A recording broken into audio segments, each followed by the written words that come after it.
Have you ever felt the chilling echo of history, a profound sense that destiny itself is unfolding before our very eyes?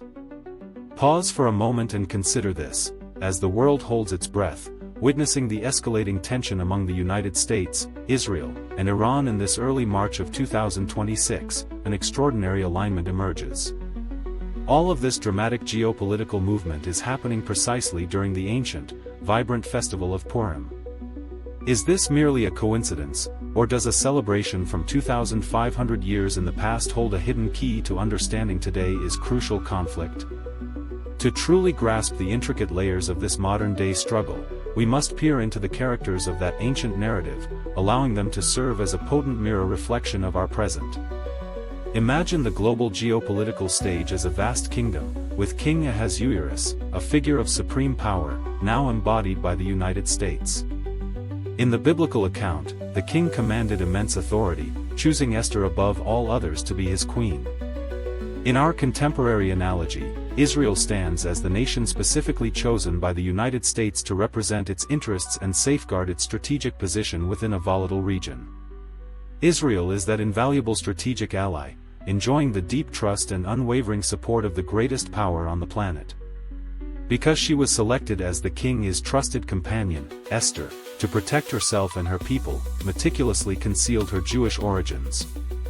She is a symbol, a powerful representation of espionage and the legendary Mossad. Just as Queen Esther lived infiltrated within the very heart of the ancient Persian palace without her true identity being discovered, so too today, highly trained spies operate deep within the command rooms in Tehran.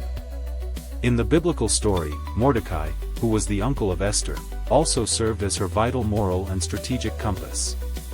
In our current parallel, this relationship signifies the profound bond between these courageous infiltrated agents and the Zionist national cause itself. It is an unyielding love for their homeland and the resolute leadership of Israel that ignites the bravery in these spies, compelling them to risk absolutely everything. Yet, there is something even more profound, a layer of meaning that delves deeper into the traditions of Purim, the deliberate use of costumes and masks.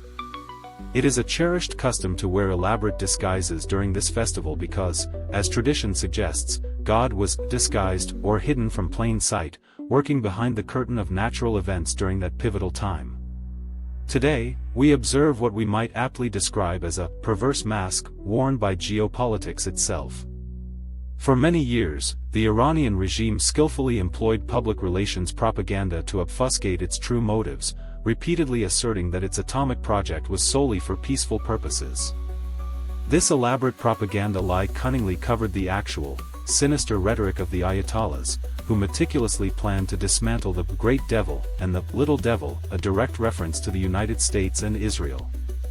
The world, for a time, seemed to follow a conventional diplomatic logic, but beneath this convincing mask of reality, an unseen force was relentlessly working, preparing to rip away the veil and reveal the stark, uncomfortable truth in the end.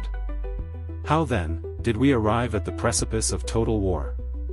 In the ancient tale, the malevolent villain Haman manipulated the king into signing a terrible first decree, a binding law mandating the extermination of all Jews.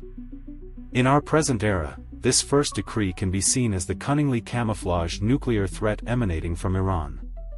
However, since the laws of ancient Persia could not be revoked, the king issued a second decree. He granted the Jews the undeniable legal right to organize themselves fully for defense. This, exactly, is what we are witnessing today with Operation Epic Fury. The strategic green light provided by the United States is the modern-day second decree. As the relentless threats from the Iranian regime persisted without abatement, the global superpower authorized its chosen ally not to passively await a potential massacre.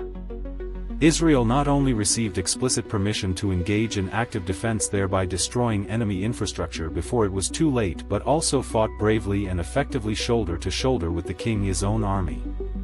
The entire narrative of Purim celebrates the magnificent turnabout, known in Hebrew as Vinahafik. It marks that astounding moment when a meticulously planned massacre dramatically transformed into a day of resounding victory. Here in 2026, we are experiencing history repeating its powerful rhythms. Israel bravely identified the existential threat it faced and, driven by the unwavering courage of its infiltrators and the steadfast support of its greatest ally, acted decisively to alter the very course of destiny. Whether by a profound coincidence or a masterful strategic design, the Purim of 2026 will undoubtedly be etched into memory as the extraordinary day when the wisdom of the past saved the future.